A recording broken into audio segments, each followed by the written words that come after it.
Hatid ng UP Diliman Gender Office. Gender Radio.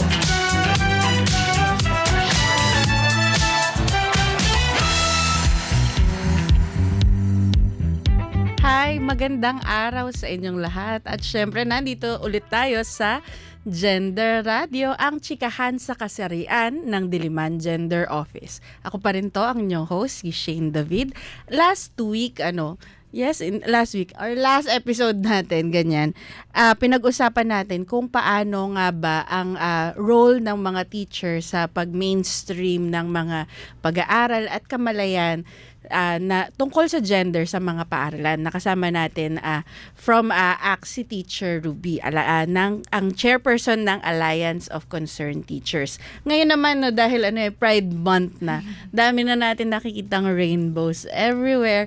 Kasama naman natin ngayon ay mga kabataan. Yes. And lang din kasi tawag doon, kapapanalo lang nila from USC elections ang ating magiging chair and vice chair ng University Student Council. Kasama natin ngayong araw si Moira Alfonso, USC chair-elect, at si Fatima Mendoza, ang USC Vice Chair-elect. Hi! Hello po. Ayan, magandang araw po. Ako po si Moira Alfonso, ang kasalukuyang Vice Chairperson na sa susunod na taon ay magiging USC Chairperson naman. And magandang araw. Ako po si Fatima Mendoza, your incumbent Students' Rights and Services Counselor and your next USC Vice Chairperson naman po. Hindi pa ako sanay. Actually, tawag doon? Kinakabahan. Yes, kinakabahan daw kanina si Fatima. Sabi ko, hindi lang tayo dito na para bang magre-recite. Diba? Parang wag ganun. So, ngayon, tawag doon, kwento nyo naman, paano ba kayo nagsimula sa student council? Dati ba kayong sa mga hindi, syempre madami sa ating mga audience, kilala na rin naman kayo. Pero, quick chika, paano ba yung naging journey nyo na maging USC chair and vice chair? Ayun, ako kasi, dati nung high school ako, na-organize na ako sa KPL. Meron kasing senior high school chapter yung katipunan noon para sa Kabataan Party List, kung saan naging chairperson ako. Yun talaga yung time na namulat ako. Time of Duterte talaga for a lot of the youth, no? Time of Duterte. Pero nung time na yun, nasarado ako sa idea na hindi ako pang student council. Sabi ko, pang organizations ako, pang organizing ako sa labas, mga ganong organization. Pero pagdating ko ng UP, doon ko natanto na baka kaya ko pa palang mag-serve directly sa mismong kapwa-kabataan ko. Kaya nagsimula ako sa FSTC. At natalo man ako noon. Pero, ayun, surprise sa sarili ko ng fresh year. Nandito chairperson na ako ngayon for the incoming year. Ayun, ako naman, parang nung grade school pa lang, nag-start na rin yung mga leadership roles. Ganun, wow! yung mga class officers, ganyan. May not be as serious, of course, as the roles are right now. Pero yun, nag-start na rin. Pero nung papasok ako ng UP, parang wala talagang plano na mag-student council. Parang mas looking forward ako sa pagiging part ng mass organ. Actually, KPL UP Diliman ako. So, KPL babies kami parehas. KPL kids. Pero, yun, nung third year, mas after ko ma-expose sa mass organizing, parang doon ko nakita rin yung kahalagahan ng student council inside UP. Kasi, hindi siya simple student council. Talagang nationally significant yung role na tinitake niya. So, yun, doon ko mas napagtanto, yun din, parang si Emmy na ganun yung kalagahan. So, might as well try and participate. Ayun. Yes. Grabe yung tawag doon, bata pa lang may leadership roles na. Kumbaga, ito yung mga tawag doon, fresh grad with 10 years experience. Pero ang ganda kasi hindi tawag doon, hindi nyo nakita na, hindi paglaki ko na lang, doon ako, doon ako mas join sa mga cause-oriented groups, sa mga organization. Yung elementary pa lang. Di ba? Iba nag-Chinese garter pa lang pag elementary. Pero di ba, si Fatima meron na siyang leadership roles. Kanina nabanggit mo na nationally significant itong student council ng UP Diliman. Bakit? Parang sa kasaysayan nakita natin yung UP Diliman USC specifically, ang dami niyang campaigns na pinanghahawakan, like political campaigns, hindi lang yung campaigns within the campus, pero like yung kung paano niya nililid yung mass movement ng kabataan sa buong bansa. Specifically sa term namin ngayon, parang sa anti-corruption campaign, yung nilid din ng UP Diliman USC and UP Diliman in general, ay nagputok din ng iba't ibang pagkilos from different parang universities, schools, ganyan. So, kita talaga yung malaking significance ng ginagawa ni Student Council. Opo, ayun, aside from yung sa anti-corruption na fight, meron din dati from before, bago pa tayo magka-free tuition, nanguna talagang UP Diliman dyan sa UP bilang isang system sa pagpapasa ng free tuition. Kasi nga, hindi nga enough yung pagkakaroon, for example, ng mas mababang tuition or yung ganung bagay. Dahil nakita natin ngayon na ang pangangailangan talaga natin ay ang pagkakaroon ng accessible at quality na edukasyon. Pero syempre ngayon, yung continuing fight naman sa education ay hindi na sapat lang yung edukasyon ng libre. Nandun na rin yung pagtataas ng bilihin, ng presyo, yung oil price hike. So, ganyan mga bagay na linilid talaga ng student council natin. Ayun. Yes. Yun nga, no, merong historic role yung UP Diliman USC, yung student body, at yung kabataan, no, sa iba't ibang mga tawag doon, movement sa mapa oil price hike man yan o tuition. Gusto ko magkwento kaso parang feeling ko maka-carbon dating ako. Pero yun nga, grabe, sobrang laking bagay na libre na yung tuition. Pero kahit ganun, ang dami pa ring hurdles kasi syempre nandyan yung pagmamahal ng bilihin, mahal na pagkain kahit dito sa campus ganyan. Bilang tawag doon, mapapansin, very obvious, yes. For this year, ang mamumuno ng USC ay kababaihan. Yes. Ano ba yung tawag doon? Gaano ba kahalaga itong student representation dito sa university at gaano kahalaga yung representation ng kababaihan sa ganitong mga student bodies?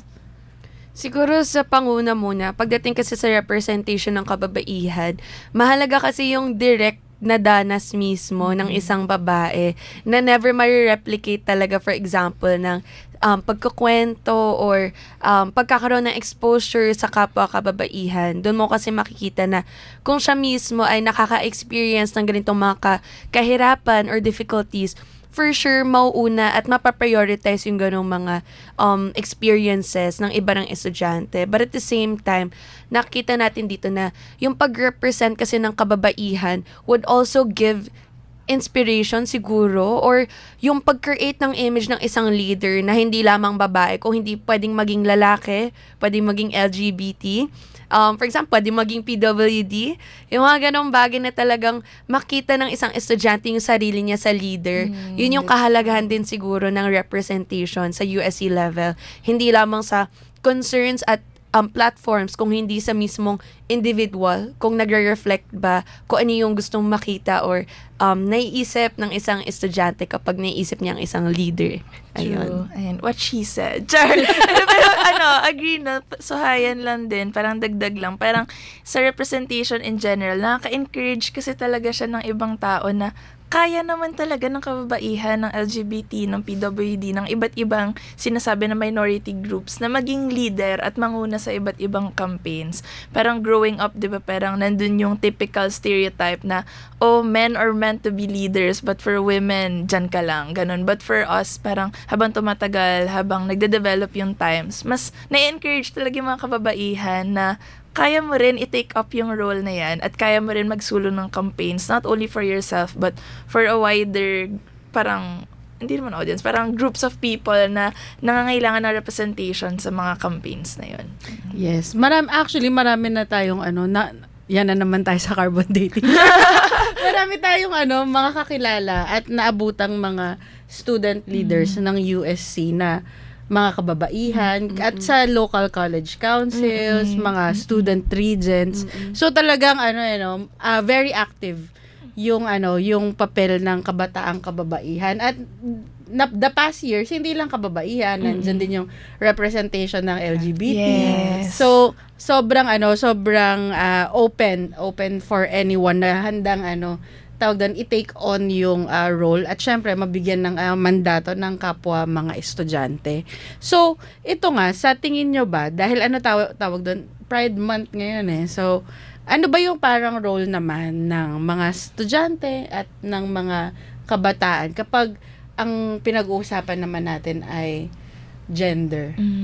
I think parang malaki yung factor or yung role ng mga kabataan sa pagsulong ng campaigns regarding gender o yung sa kasarian kasi napakaraming conservative notions na kumakalat pa rin sa culture, sa Filipino culture. And the fact that the youth, yun nga yung topic ay the youth are all right and they're full of pride because we are proud with how we're tackling these issues we're courageous in terms of introducing ideas na mas lapat na sa kung ano yung nararanasan ng mga kabataan, ng mga miyembro ng LGBT community. So I think napakalaki ng ganong role ng kabataan na hindi takot na tuligsain yung mga usual conservative notions about gender and in different issues in general. Ayun.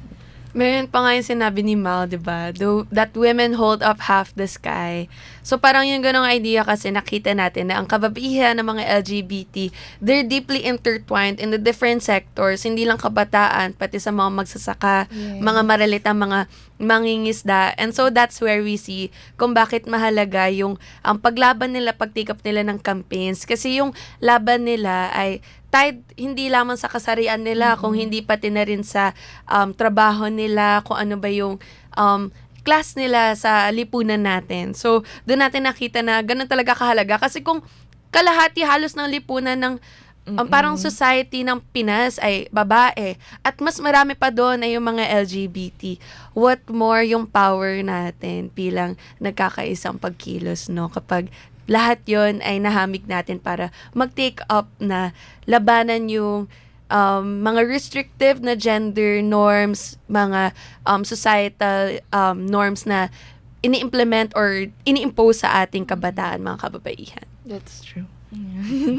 Grabe, no? Tawag doon. Iba talaga yung youthful energy. Sobrang ready mong, tawag doon, sobrang ready kang i-take on yung, ano ba yung kailangan natin gawin for change, for social change, no? Dahil, tawag doon, bukas tayo doon sa idea na pwede pang mabago, no? At pwede pang maging mas maunlad yung mga bagay. At kasali na nga dyan, doon nga sa usapin ng gender, ng kasarian, bilang kabataan, gaano kahalaga ba na, tawag doon, yung pagkilala sa identity ng bawat tao, sa, yung ganong bang, aspect kasi 'di ba as youth patuloy nating kinikilala yung mga sarili natin. I think napakahalaga yung pagbibigay ng recognition sa kung paano ina-identify ng mga tao yung sarili nila kasi parang we're individuals na iba-iba, nuanced yung experiences natin. Tapos yun nga, yung in connection din sa mga nababanggit kanina, parang intersectional kasi yung experiences natin and how we identify. Hindi lang siya limitado sa kung ano yung pagtingin natin sa sarili natin in a gender lens. Pero rin siya, intersectional rin siya with class, with socio-political backgrounds, ganun. So, napakalaga na ina-identify natin na very nuanced and very diverse rather yung experiences and identity ng mga tao. Ayun.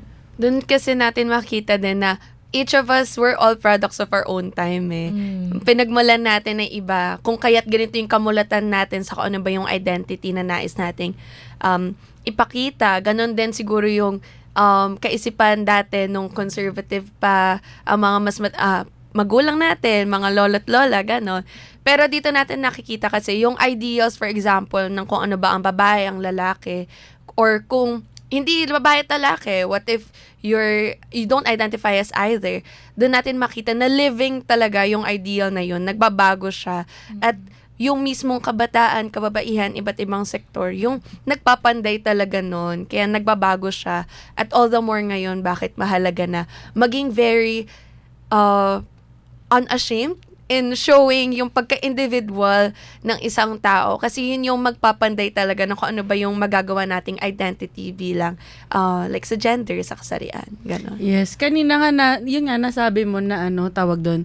Nagpapatuloy siyang paglaban. So, kung ano yung meron tayong mga kabataan ngayon, ay din, mga paglaban din ng mga kabataan noon. Yes. The young ones and the young ones. No? Diba? Hindi, kasi talaga siya nagbabago yung panahon kasi yun nga time and time again dinadala ng kabataan yung tawag doon yung chance for change, yung pag-push for change, gaano man kaliit o kalaki mula noon hanggang ngayon. Pero yun nga nabanggit mo din naman, Fatima, intersectional. So para kuwari yung mga kabataan din lang naman sila nakaipon sa iisang class. 'Di ba? So parang tumatawid sa iba't ibang class itong mga kabataan. At ganun din itong mga queer communities, tumatawid din sa iba't ibang mga class. Paano ba in a way na paano nyo nakikitang connected itong usapin natin ng identity doon sa collective experience naman ng kabataan? Siguro parang dito natin nakita kasi yung ganitong collective identity. It enforces a sense of parang camaraderie, na parang hindi ka nag-iisa. And dahil nakita mo na hindi lang pala ikaw yung nakaka-experience sa ganitong difficulty, or for example, hindi lang ikaw nag-e-enjoy na ganitong hobby, hindi lang ikaw nag-e-express ng sarili mo in this way, doon mo nakikita na mas marami pa palang mga tao na pwede mo makasama sa ganitong mga experiences na mas mapayaman pa yung mga nagugustuhan nyo or mapabuti yung mga nais yung ibago. And doon talaga tumatawid yung individual experience sa collective na action or sa collective na identity ng mga tao.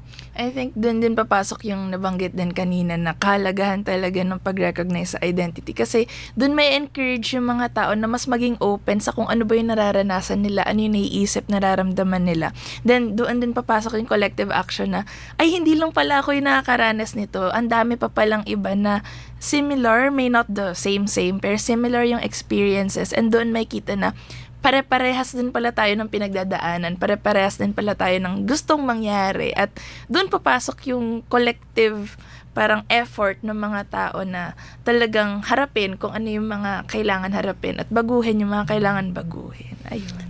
Yes, tawag doon? Ang ganda lang isipin, yung sinabi mo nga na hindi tayo mag-isa. So parang mula doon, no, parang nakikita natin na ay connected tayo, isa tayong community. Naniniwala ba kayo or sa tingin nyo ba, kumusta ba yung level ng pagiging connected ng kabataan ngayon? At least sa mga circles nyo, sa mga tawag doon, kapwa nyo estudyante, lalo na tawag doon, sobrang pa rin tawag doon, kuwari flourishing ang social media.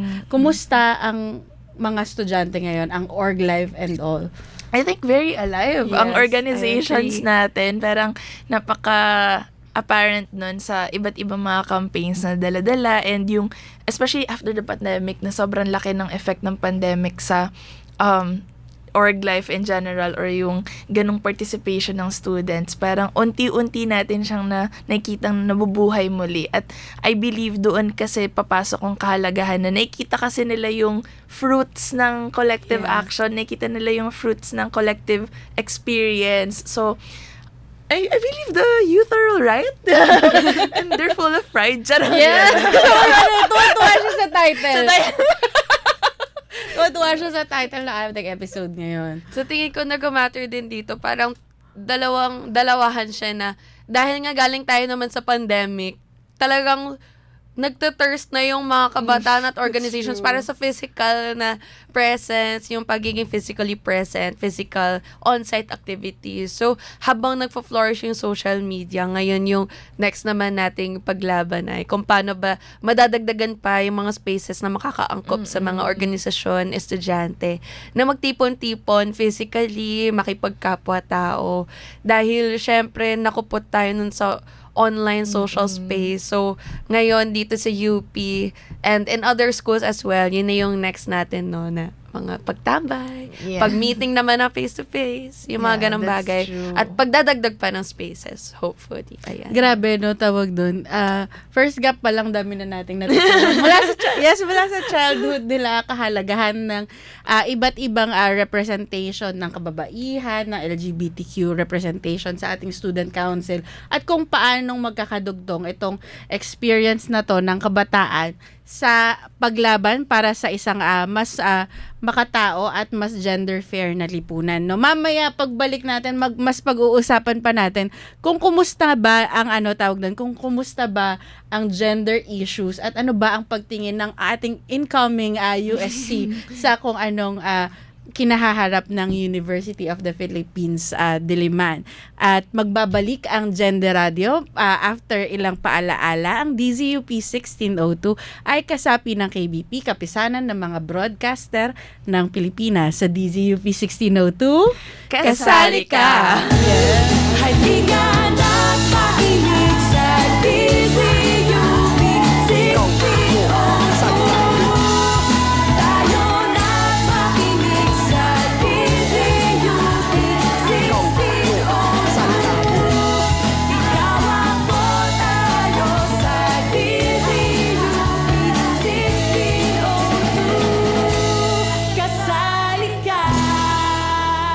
Make Eco Bricks now. Step 1. Clean and dry out an empty 500 ml PET bottle. Step 2. Pack the bottle with dry, non-biodegradable wrappers until it is completely filled and compact. Step 3.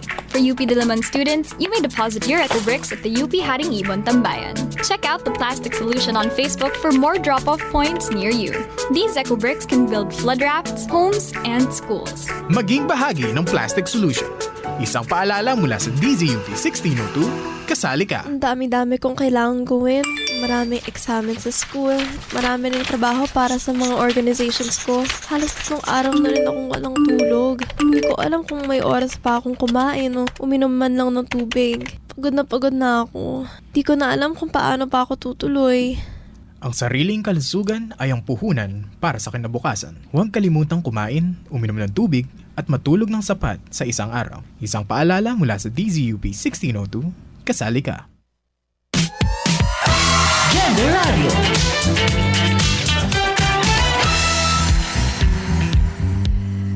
At nagbabalik ang Gender Radio. Ako pa rin ang inyong host, si Shane. At kasama pa rin natin si USC Chair-elect Moira and Vice Chair Fatima. Hi! So, kanina, yun nga, nagchichismisan na kami kaninang gap. So, pinag-uusapan namin yung iba't ibang mga childhood. So, parang, yun nga, growing up ba? Paano ba yung mga namulatan yung environment at saka pag-uusap, conversations about gender? Ako ba? Ikaw muna. Jack and Siguro Paul, ako Char. muna. Sa akin kasi, yun nga, Roman Catholic nga yung family ko. So, talagang from birth to now, yun pa rin naman yung sinusubscribe ko na religion. Pero sa tingin ko, naging different yung upbringing ko in the sense na only child kasi ako. So, parang ang ginawa ay, you're taught to be both quote-unquote, a woman and a man. Kasi dahil ako rin ang panganay at bunso, kailangan matutunan ko daw kung paano parang mag-live sa isang mundo kung wala na magulang, walang kapatid. And so sa tingin ko, yun yung nag-balance out siguro compared to other families sa kung paano sila naging conservative sa akin na sige, pag babae ka, kailangan maayos ka, kailangan neat ka, ganito. Pero when it comes siguro sa pagkakaroon, for example, ng mga mas restrictive forms of clothing or restrictive forms of expressing myself, hindi siya ganun ka parang major sa magulang ko. Ayun. Ako naman, same din. Roman Catholic family din ako growing up. Tas Catholic school din ako ng grade school. So, yung usual, yung elementary, naalala ko yung mga girl boy, bakla tomboy, yung mga ganun na games. Pero syempre, while growing up, although, of course, may limitations or, kumbaga, from time to time, may discussions din sa kung ano ba yung mga traditional notions about gender, ganyan, na related din sa religion. Actually, specifically, my mom, nag-i-initiate din siya ng discussions kasi she has lesbian friends, she has gay friends, tapos growing up may ganung mga diskusyon na parang, oh, yung tita mo ganito, ganyan. So, may ganung, sa pagkabata pa lang, may ganun ng mga diskusyon. And then, yun, parang habang tumatagal, parang mas namumulat lang din through different forms, through media, ganyan, kung ano ba yung gender, ano bang pinagkaiba ng gender expression sa gender identity, yung ganun. Yung parang, because of those different sources of information from education also. Kaya yun. Ang ganda sa next generation mas nagiging open din yung tawag doon conversations ng parents sa kids nila na itong mga ganitong in a way awareness about SOGI ay hindi ka pa hinihintay na pumunta ng college, Yes. maka-join sa mga tawag doon sa mga gender seminar, 'di ba? At kahit sa school, no? Parang kahit sa school, meron na ring mga ganong. Actually, dami namin pinag-uusapan kanina tungkol sa mga school. At kung paano in a way, tawag doon, nakaka-apekto din talaga yon sa mga environment. But speaking of school, do you think merong naiambag or may na-change doon sa pagtingin nyo sa SOGI pagpasok nyo ng UP? I think definitely yes. Parang nadagdagan talaga yung ganoong pagtingin na, yun nga, very nuanced yung experiences ng bawat individual. Tapos, even nung senior high naman ako, mas nag-delve into gender studies na rin yung, as a humanities and social sciences student, mas napag-aralan talaga what is gender, yung historical parang waves of feminism, ganyan, etc.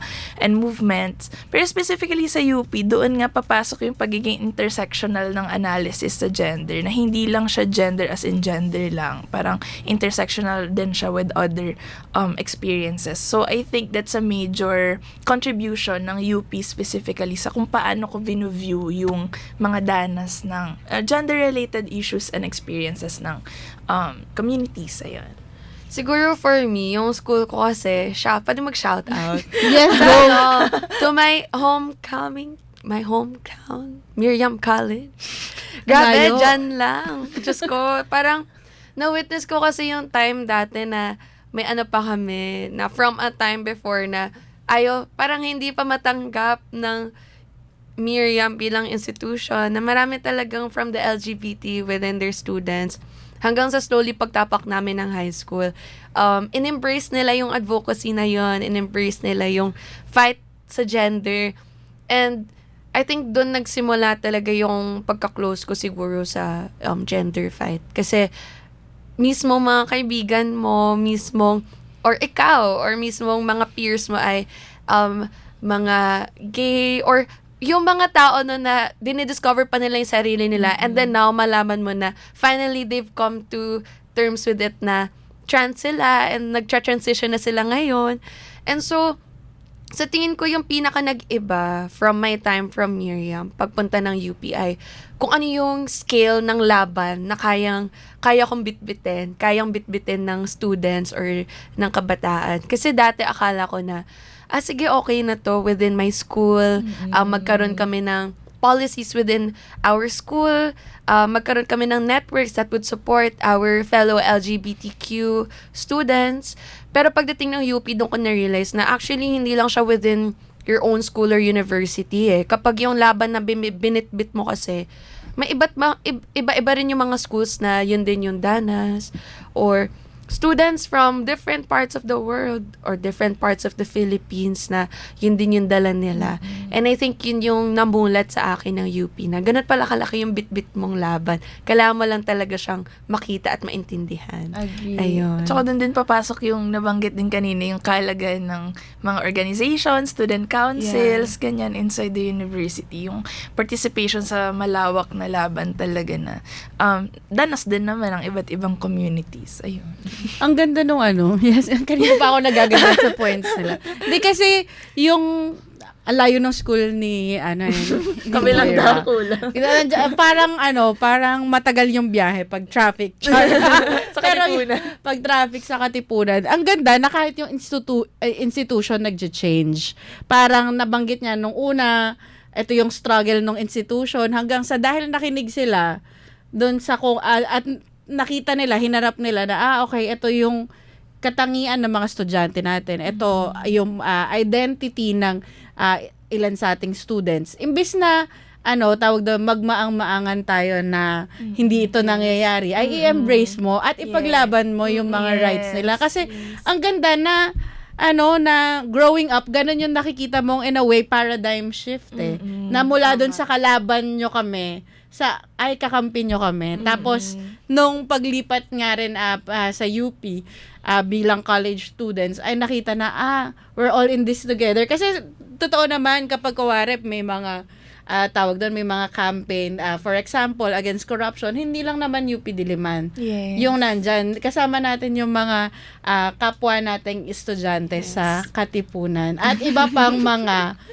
areas kung saan nandun yung iba't ibang mga kabataan. Gusto ko yung umabot tayo kanina hanggang world. Kasi it's true. Yes. So, tawag doon, nung sinabi kanina, parang ang laki-laking issue ng mga na parang hindi lang pala ito yung issues natin, ang laki-laking issue. Hindi ba kayo parang bilang, lalo na nung sinabi sa inyo, nung pinag-uusapan nyo, sino ba yung, or paano nyo na-decide na tumakbo bilang USC Chair at saka USC Vice Chair. Tapos, ang laki pala ng mga campaigns. Di ba kayo, di ba kayo kinabahan? Kinabahan todo. Like, Paano? Nanginginig ako nun. Actually, yun nga yung thoughts ko nun. Sabi ko, sobrang like big shoes to fill. Yun yung una kong thought. Big shoes to fill. Hindi lang dahil, for example, yung chairperson before me lang yung i-fill kong shoes. But rather, yung bit-bit mo talaga ay, for example, yung 26,000 na UP Diliman students at dagdag pa doon yung iba pang mga kabataan din na tumitingin sa UP bilang isang national university.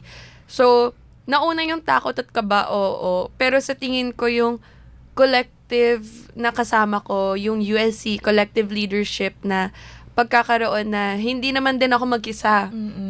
Yung binibit-bit ko, hindi naman ako lang ang lumalaban para doon. And I think doon ko nakukuha talaga yung strength and power talaga na it's not just my fight alone, pero laban talaga na buong estudyante. Kung kaya't naintindihan ko na, for example, kahit pa may syempre yung state na repression, yung state attacks against students, na alam ko pa rin na hindi ako mag-iisa at hindi rin ako mapag-iiwanan ng mga estudyante na kasama ko.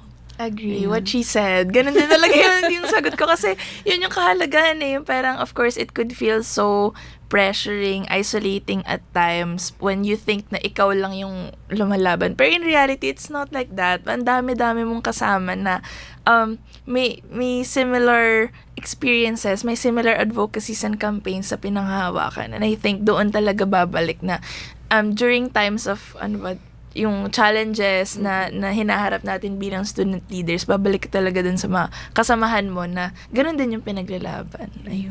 So, ito, tawag dun. Dahil nga, dahil mula dun sa kinakabahan. ay, nakitang, we're all in this together naman. Ano ba yung tas kanina pa sinasabi, malaki daw yung mga issue. So, ano ba? Ano ba sa tingin nyo yung mga isyong pangkasarian sa ngayon ng mga kabataan? I think isa dyan yung kakulangan talaga ng basic student services. Intersectional siya doon sa gender-based na issues and challenges. Kasi kung ano yung nararanasan ng part ng LGBTQ community na kakulangan ng BSS, ay ganun din yung nararanasan ng buong student population. Nariyan din syempre yung kahirapan din sometimes sa experiences yung hindi nila recognize na ng leave names, ng pronouns in classrooms. Thankfully, of course, may policies tayo regarding recognizing those, pero may kahirapan pa sa ibang implementation, kaya kinakailangan pang palakasin, ma-strengthen yung ganung mga polisiya para maproteksyonan at ma-fulfill yung mga karapatan ng students natin na ma-recognize kung ano yung identity nila at ano yung gender expression nila. Siguro on a larger scale din, yung konsepto ng basic social services na hindi rin naman na ibibigay. So, lalo na, for example, yung reproductive health, yung healthcare na a lot of people, women, LGBTQ, ay nahihirapang matamasa or makuha. Sa tingin ko, yun yung isa sa mga pinakamalaking kahirapan. Hindi lamang within UP Diliman, kung hindi sa buong Pilipinas. Lalo na, for example, sa QC, very few lang yung mga LGU na meron talagang ino-offer, for example, na birth control, contraceptives sa mga tao. And I think yun ay bagay talaga na kasama rin sa laban natin. Pagpapabuti ng social services natin sa bansa. Tsaka Ayun. yung sa yung right to care card. Oo, ba yung yun? right to Yung care sa QC card. LGU na hopefully ma-implement on a wider scale. At siguro nandun din no yung sa SOGI also, Yes, sa SOGI pagkakaroon ng equality. Kasi sinasabi nila, di ba? So, pag pinasa namin yung SOGI, meaning mas may rights na kayo kaysa sa amin. Pero hindi po yung totoo. Dahil in truth, yung SOGI it's actually to equalize the ground. Kasi in the first place, hindi naman na talaga equal yung karapatan nila. So, yung mga ganong laban natin. Ayun. Yes. Ito ang daming mga sa isang tanong na yun, ang dami nating na-open up. Mula sa mula sa pag-recognize despite policies. Kasi merong merong policy naman talaga ang UP. Kapag nag-enroll, tinatanong yan sa CRS. Yes. Meron ka bang live name? Paanong paraan mo gustong kilalanin? Di ba? Parang, paano ba sa experience nyo o sa naidulog sa inyong grievance ba before, nangyayari na kahit yung ganun ka ganun ka in a way na meron ng policy ay nalalabag pa rin. Ang naalala kong may personal akong kilala na yun nga, pero sa end kasi ng faculty, pinapakita yun kung ano yung name mo at birth and then ano yung live name na gusto mong gamitin for you.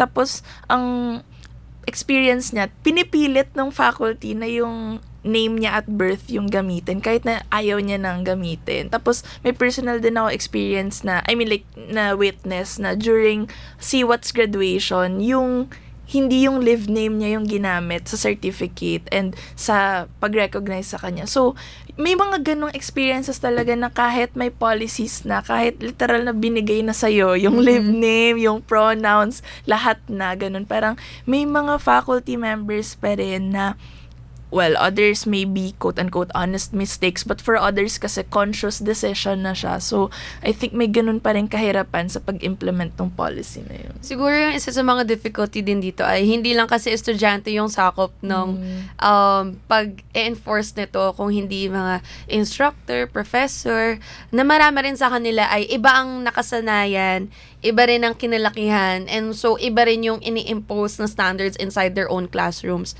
Pero syempre, nandun na rin yung conscious effort siguro ngayon ng USC or even ng other administrators' offices na magkaroon din ng mga trainings as well for the professors. Kasi nasa CRS na siya at syempre, kalap nun, hindi lang siya pangalan, identity siya mismo ng estudyante na kinikilala nung instructor or professor na yun.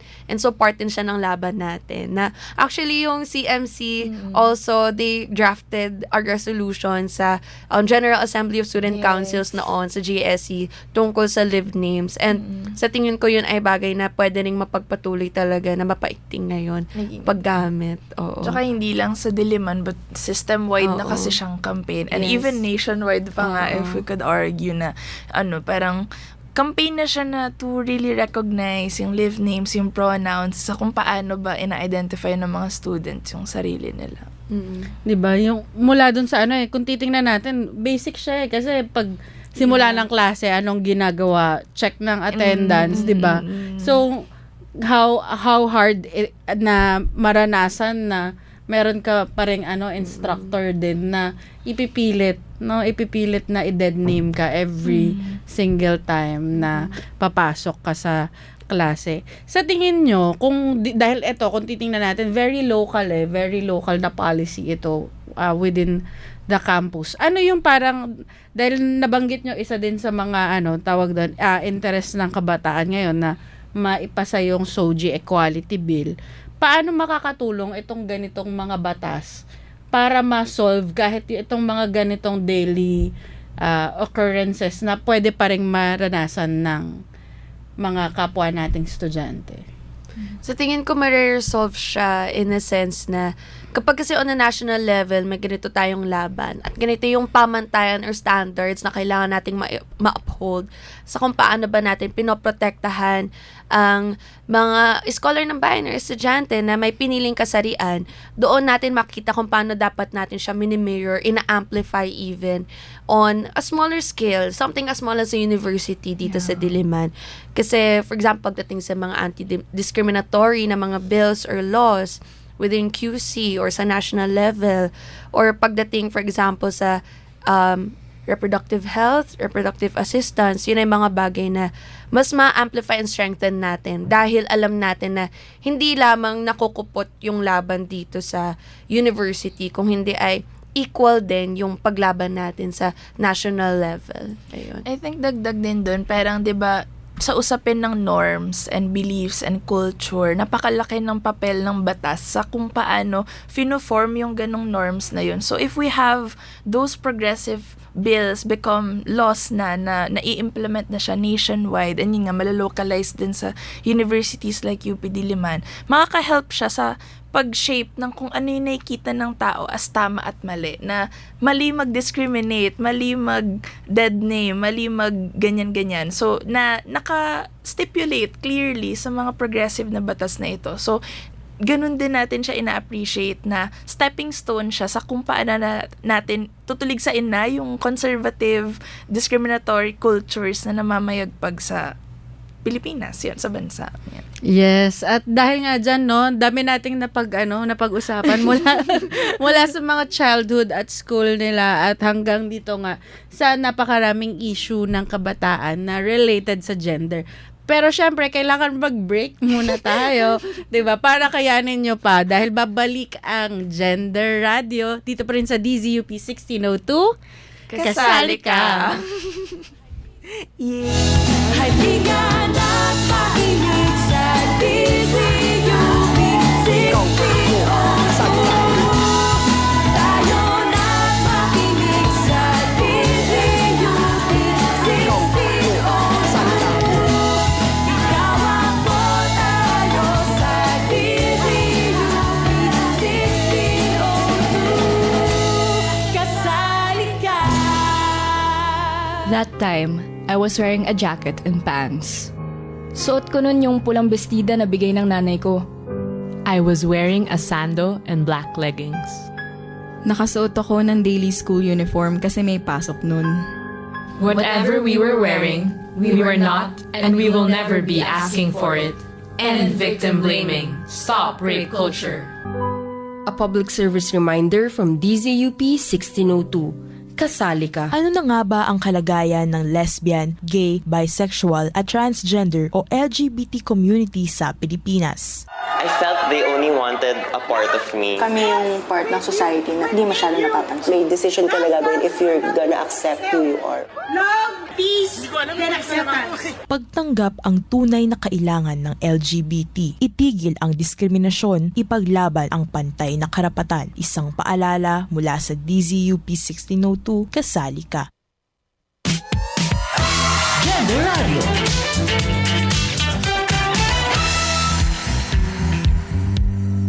Yes, nagbabalik ang Gender Radio. Ako si Shane at kasama pa rin natin sina... Ay, Marta. Sorry. Si Emmy at si Fatima. Hello po.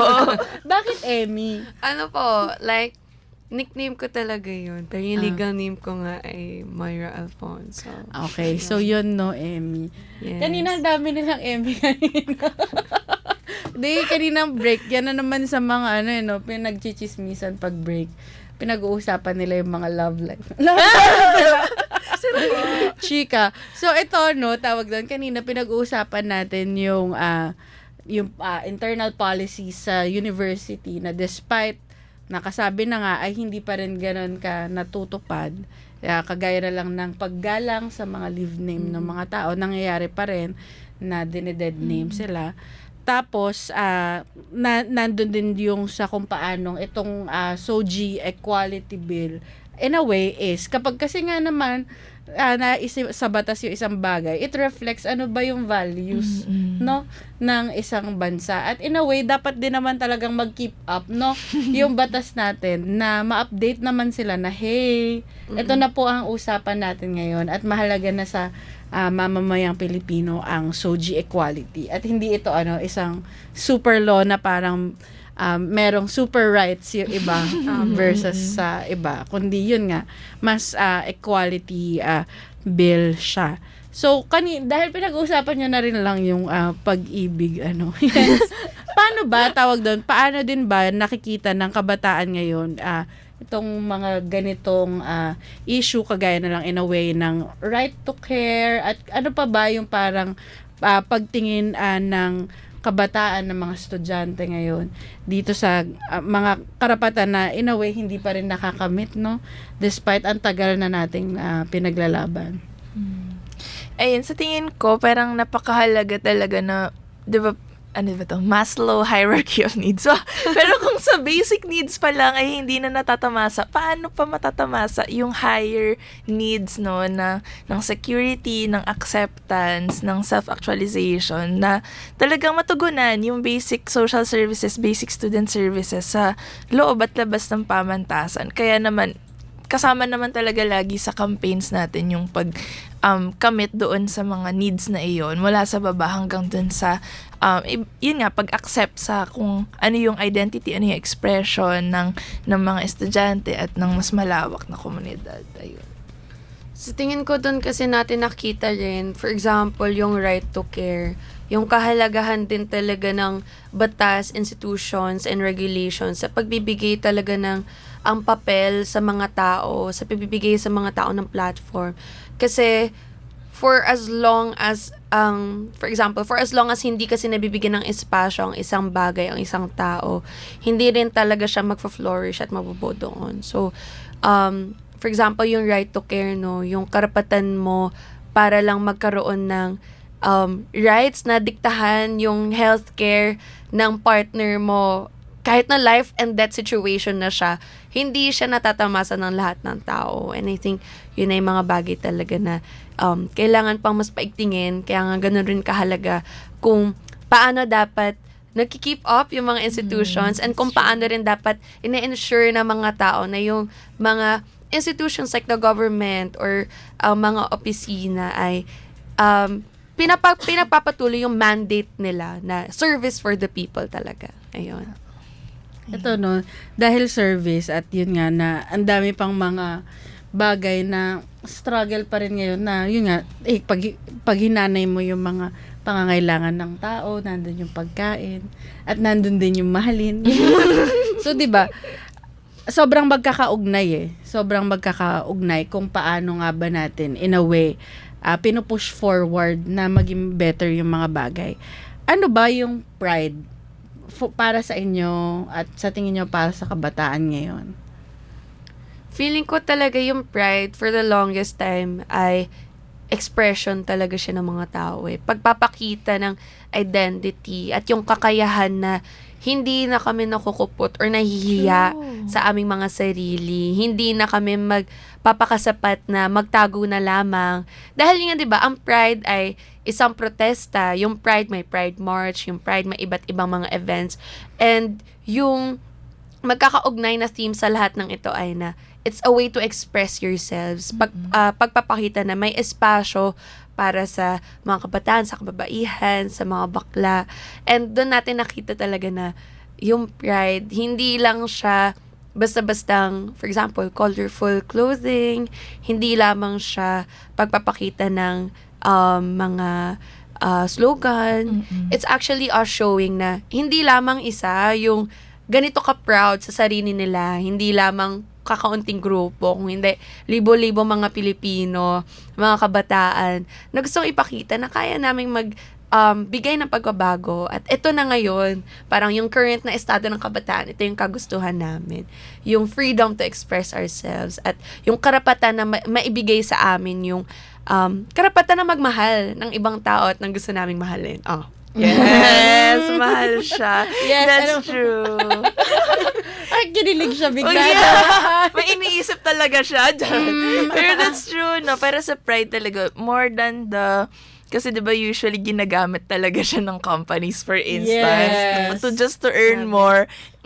Wag kayo ganon. Char. Pero sa Pride talaga, it's really more than just, of course, we know the importance of symbols, of colors, ganyan. Kasi yun yung paraan natin ng pag-express ng sarili natin. But Pride is really a protest for people to get together, to learn from each other's experiences, and ayun, babalik sa collective action and collective experience ng iba't ibang members ng LGBTQ community and even allies pa nga, no, na that are ready, that are there to help forward the campaigns of the LGBTQ community to really achieve yung totoong equality among all genders, and also to fight against all forms of discrimination and exploitation in different forms. So ayun.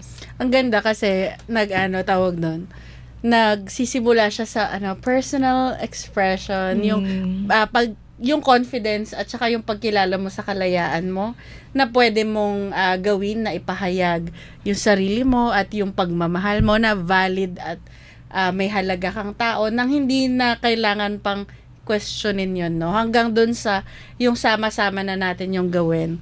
Na hindi mo na hindi siya tawag doon yung iconographics na maglagay at maglagay tayo ng rainbows at magbenta tayo ng mga rainbow flags at na rainbow na kung ano-ano pa man dyan, dahil yun nga, ang Pride ay isang protesta. So, for that, ano ba yung mga inihanda ng USC para sa buwan na to na pwedeng salihan ng ating mga tagapakinig at ng mga mag-aaral ng UP? Actually, kasama riyan yung ino-organize na Pride March with different organizations and other activities. Stay tuned. Kasi nagpa-finals pa po kami. pero it's there na ongoing na yung preparations with organizations specifically for this June. So, yun. Actually, marami rin kasing naiisip na projects ang aming aspiring God Counselor. Hello, shout out kay Amy. Na, for example, yung mga Pride Run, iba't ibang mga bagay, caravans, na makaka-help din talaga. Hindi lamang sa pag-instill or pag-establish ng presence, pero pag-amplify din ng presensya ng mga LGBTQ dito sa ating pamantasan. That's true. Ayun. And siguro beyond Pride na lang din, parang mabanggit lang din na, of course, during campaign, nababanggit na namin siya, pero kasama naman talaga sa plans yung gender-related policies and initiatives. Syempre, nandyan yung pag-review ng anti-sexual harassment code, nariyan yung pagkakaroon ng gender and development representatives for each college, ganyan, para mabuo yung GAD network. Kasi, of course, we recognize how important Pride is, but at the same time, hindi lang naman siya sa June ginagawa. Yung campaigns talaga ay kino-continue all throughout the year. So, nandun din yung mga initiatives ng ating council. Yes, when you say nandoon, saan ba nila makikita at paano ba sila in a way magiging tawag doon, updated doon sa mga ganap ng USC? Facebook page. Yes. Tingnan na lang po sa aming Facebook page sa UP Diliman University Student Council. May Instagram din po kami. Doon kayo. And then, besides that, syempre, sa announcement din ng mga local college councils, as well as, hopefully, magkaroon kami ng mga postering. If magkaroon man, lalo na't ngayon, June na, so mahalaga na ma-establish natin na talagang ang Pride ay para sa mga LGBT. That's so, true. mapakita natin yun sa campus natin mismo na sineselebrate natin ang presensya ng bawat isang ngayon. Yes. And yun, mga organizations din, inside and outside of the university, ay doon din may kita yung iba't ibang mga initiatives for June. Yes, and beyond, di ba? And beyond, June yes. and beyond. Ito nga, dahil nga na tayo, parang beyond Pride Month ay gusto nating maging, yun, kaya nabanggit mo nga, nandun pa rin yung mga kaso ng sexual harassment, sexual abuse. Ano ba yung papel ng kabataan para maging isang mas ligtas, gender fair at makatao yung lipunan natin?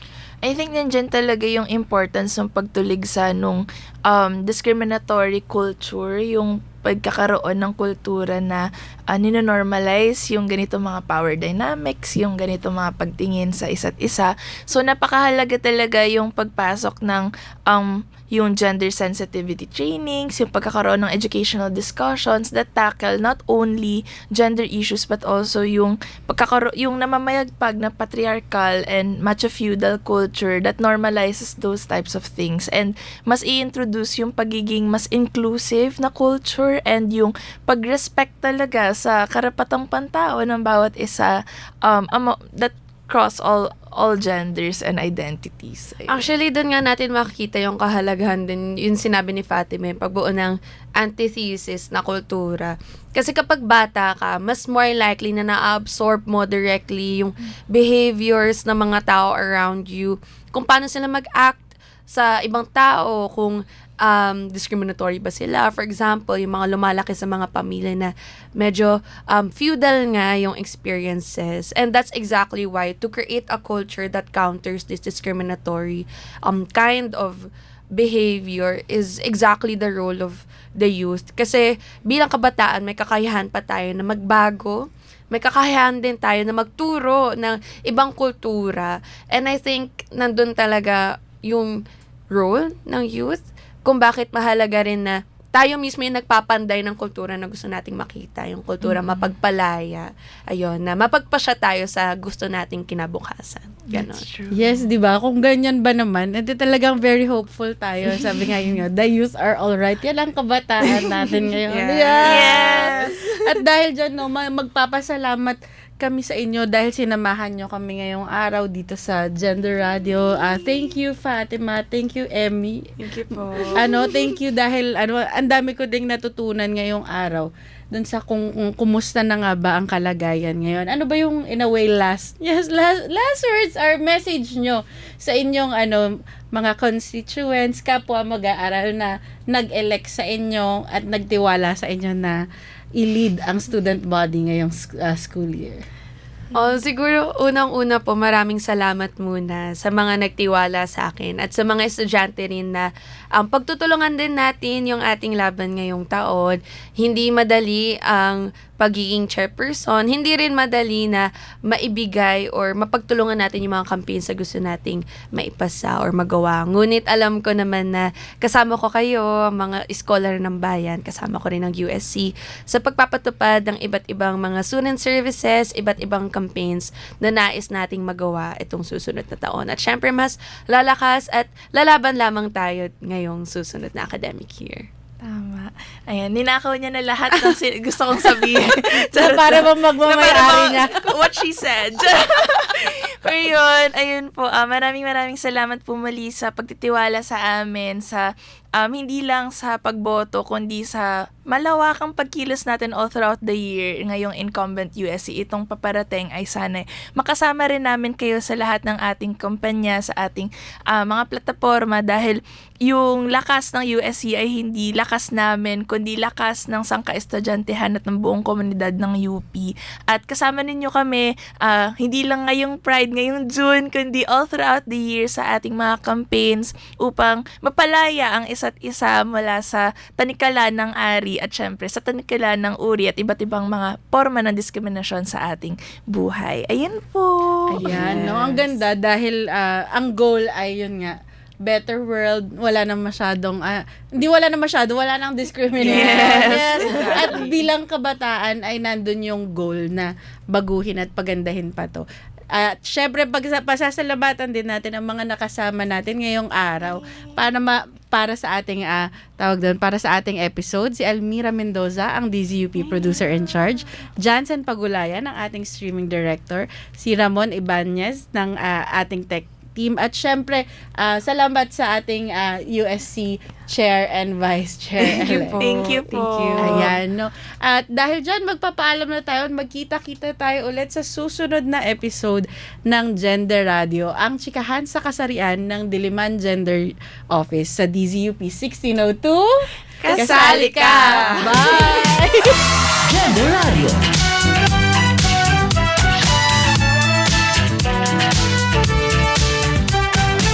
Hatid ng UP Dalaman Gender Office.